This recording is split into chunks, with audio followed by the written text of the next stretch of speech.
Yeah, Bodyshop announced it's to shut half of its 198 stores in the UK and cut the size of its head office, leading to hundreds of job losses as well. Closures will begin immediately. On Tuesday, the firm that is overseeing the restructuring of the beauty retailer said this. The Bodyshop employs 2,200 people in the UK, including 750 staff at its head office. So let's look at this in more detail with Kate Hardcastle, who's a consumer and retail expert. Morning, Kate. Hi, good morning. What's your reaction to the news, just first and foremost? Was this expected?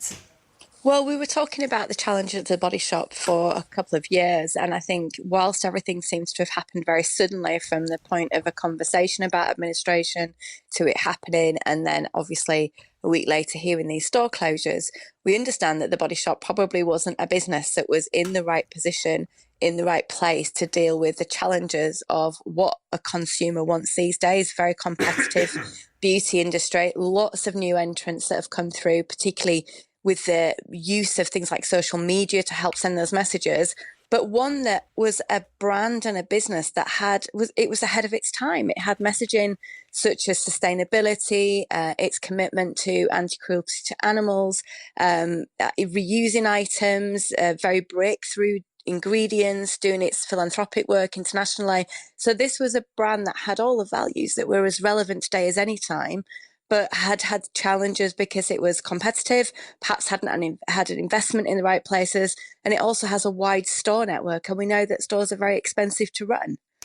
Do you think that's what's happened here? Is this a store that has been very sort of forward thinking at one point and then has not allowed itself to change and leap in the ways forward that it might needed to have to survive in the current climate?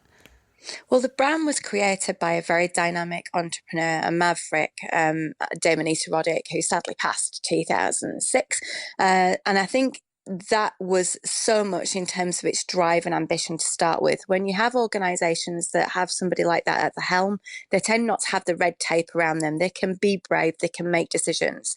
There was a takeover by L'Oreal, and that was very much a concern to a lot of loyal fans. People were concerned where the brand would go. Would it lose its identity? And I think it has shifted. But if you look at the site and the social media today, the conversations that the brand was having in 1976 when it was founded, they're still there. It's still the brand's conversation piece, talking about sustainability, talking about its work, talking about where ingredients come through. So consumers can see that idea of where does a product start, where does it finish in my hand. It hadn't moved completely away from that. I think sometimes the organizations become very faceless. And I think that's perhaps also what challenged the brand over the years. I think also, things are cyclical, and there were so many trends, so many different elements that people had been able to understand and engage with on social media. What I used to have and buy from the Body Shop as a skincare regime was really simplistic and really innocent in the 80s and 90s compared to the brands that we think about today, and the advice we're given online in terms of how many elements we should have in our entire regime of beauty products. Yeah, I think if you're of a certain age, me certainly being part of that, I think about, being a teenager and spending your pocket money going to the Body Shop and buying sort of Dewberry and, all the sort of stuff that you think back to your childhood about. It's very nostalgic. But with that in mind, how do they then move it forward? Because I think that part of this next phase of the Body Shop, it needs to be a little bit, I think re-energising was one of the words that was used. How do they do that? And how do they sort of try and transform themselves enough that they can do that but keeping the identity of the actual, store? Well, we're obviously hearing about up to half of the store network in the UK closing, which is incredibly sad for the individuals involved, because I know the people, particularly that you used to introduce yourself to and meet on those shop floors, were very committed to the Body Shop and the causes. But that will lean the brand. It will mean that the business has some opportunity to regalvanize and get going again.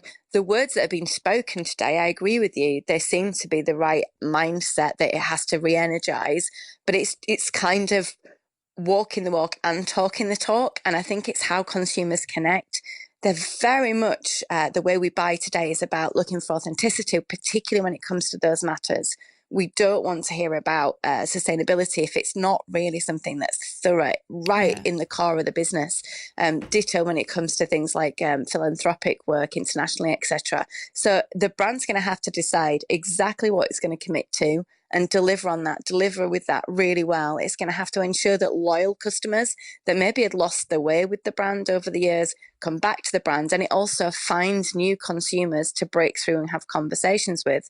The key element is the salient messages from 1976 when De Benita founded it, and I was fortunate enough to spend some time with her. She was a brilliant individual. They're just as relevant now as ever. She really was a futurist. So that's really the core of the Body Shop, and I think that's what people want back. Yeah, if not even more relevant, I guess, now than they were then. Kate, thanks for coming on this morning. Thank you. Take care. Kate Hardcastle, their consumer and retail expert, and Kate's spot on. Sometimes we can be flippant about this and forget that we're talking about a lot of people, potentially hundreds of people losing their jobs on this as well.